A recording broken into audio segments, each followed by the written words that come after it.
तशी की मराठा आंदोलक आणि ओबीसी आंदोलक आमने सामने आलेले आहेत। दोन्ही गटाकडून जोरदार घोषणाबाजी करण्यात आली। हाके यांच्या उपोषण स्थळासमोरच दोन्ही समाजाची घोषणाबाजी सुरू आहे। पोलिसांनी दोन्ही आंदोलकांना समजूत काढून पांगवलंय।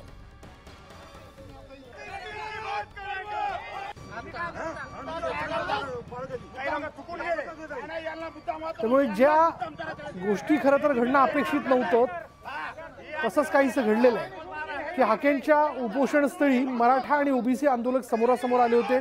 त्यांनी आपापल्या नेत्याच्या समर्थनार्थ जोरदार घोषणाबाजी केली। अधिक तपशील आपण जाणून घेणार आहोत। आमचे प्रतिनिधी रवी जयस्वाल आपल्या बरोबर आहेत। रवी, नेमकं काय घडलं?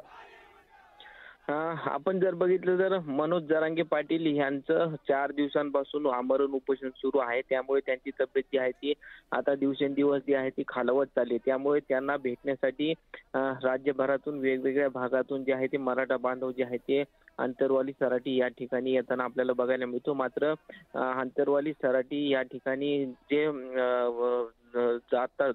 आंदोलक जे जात आहेत त्याच ठिकाणी म्हणजे अंतरवाली फाटा या ठिकाणी वडीगोद्रीमध्ये लक्ष्मण हाके जे आहे ते त्यांचं आमरण उपोषण सुरू आहे आणि त्यामुळे त्या ठिकाणी सुद्धा ओबीसी बांधव जे आहे ते मोठ्या संख्येने उपस्थित राहतो आणि त्याच ठिकाणाहून अंतरवाली सराटीकडे मनोज जरांगे पाटील यांना भेटण्यासाठी त्या ठिकाणाहून मराठा आंदोलकांना जावं लागतं आणि त्यामुळे मराठा आंदोलक आणि ओबीसी आंदोलक जे आहे ते या ठिकाणी आमने सामने आले होते आणि त्यामुळे त्या ठिकाणी दोन्ही बाजूंनी जे आहे ते जोरदार घोषणाबाजी जी आहे ती या ठिकाणी बघायला मिळाली। मात्र पोलिसांचा मोठा फौजफाटा जो आहे तो या ठिकाणी तैनात आहे आणि हा संघर्ष म्हणजे घोषणाबाजीचा जो संघर्ष आहे तो थांबवण्यासाठी पोलिसांनी पुढाकार घेतला।